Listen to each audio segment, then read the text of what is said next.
በዚህ መዝገብ የሚያከራክረው ጉዳይ የባልና ሚስት የጋራ ንብረት ክፍያ የሚመለከት ነው።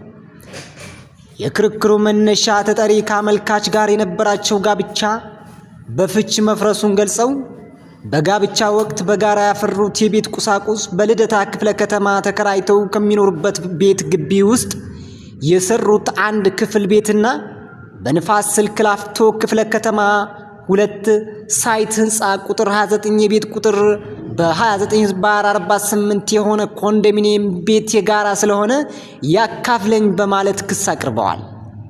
አመልካች በቀበሌ ቤት ግቢ ውስጥ የተሰራው ቤት ከተጠሪ ጋር ጋብቻ ከመፈጸማቸው በፊት የተሰራ መሆኑን የኮንዶሚኒየም ቤቱ ደግሞ ከተጠሪ ጋር የነበረንን ጋብቻ ታህሳስ 18 ቀን 1999 ዓ.ም በስምምነት አፍርሰን ተጠሪ ብር 1300 ተቀብላ ከሄደች በኋላ የደረሰኝ ስለሆነ የጋራ ንብረት አይደለም በማለት ተከራክረዋል።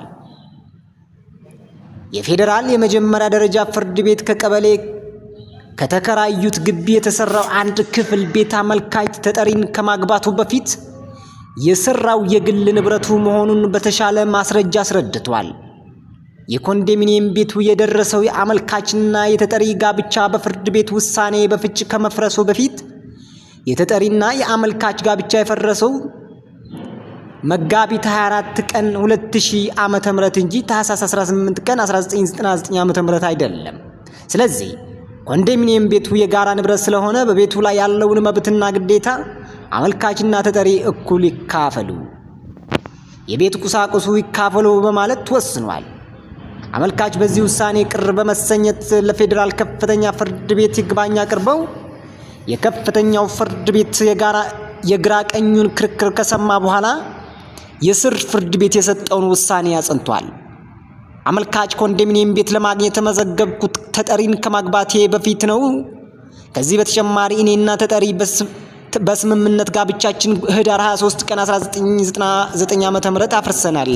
ስለዚህ የተመዘገብኩት ተጠሪን ከማግባቴ በፊት እጣ ያወጣልኝና ያገኘሁት እኔና ተጠሪ በስምምነት ጋብቻችን ካፈረስን በኋላ በመሆኑ ኮንዶሚኒየም ቤቱ የጋራ ተብሎ መወሰኑ መሰረታዊ የህግ ስህተት አለበት በማለት ሰኔ 8 ቀን 2001 ዓ.ም በተጻፈ የሰበር አቤቱታ አመልክተዋል። ተጠሪ በበኩላቸው ከቤት የወጣሁት በስምምነት ጋብቻችን በማፍረስ ሳይሆን አመልካች ስለሚደበድቡኝ የቀለብ ገንዘብ ሰጠውኝ ነው።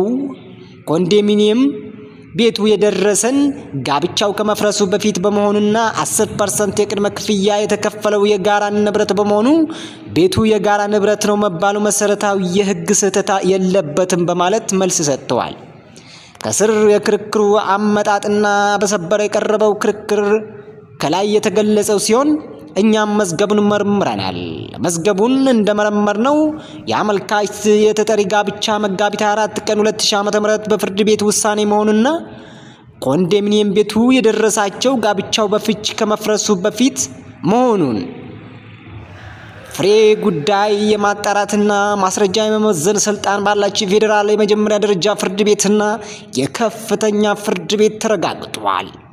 አመልካች ለኮንዶሚኒየም ቤት የተመዘገብኩ ተጠሪን ከማግባቴ በፊት ነው በማለት ያቀረቡት ክርክርም ቤቱን እንዲገዙ እጣ የወጣበት ጊዜ ጋብቻው ጸንቶ እስካለ ድረስ ተጠሪን ከማግባታቸው በፊት ስለተመዘገቡ ብቻ ቤቱ የግል ንብረት እንደማይሆን ከተሻሻለው የፌደራል የቤተሰብ ህግ አንቀጽ 62 ንዑስ አንቀጽ 1 ድንጋጌዎች መገንዘብ የሚቻል በመሆኑ አመልካች ያቀረቡት ክርክር የህግ መሰረት ያለው ሆኖ አላገኘ ነው።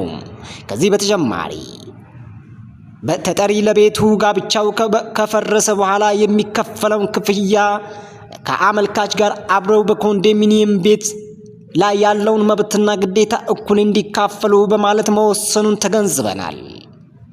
ስለሆነም የበታች ፍርድ ቤቶች ውሳኔ መሰረታዊ የህግ ስህተት የሌለበት ሆኖ ስላገኘነው በፍትሐ ብሔር ስነ ስርዓት ህግ ቁጥር 348/1 መሰረት አጽንተነዋል።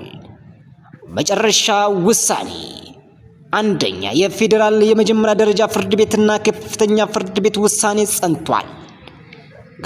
ሁለተኛ ግራቀኙ በዚህ ፍርድ ቤት ያወጡትን ወጭና ኪሳራ የየራሳቸውን ይቻሉ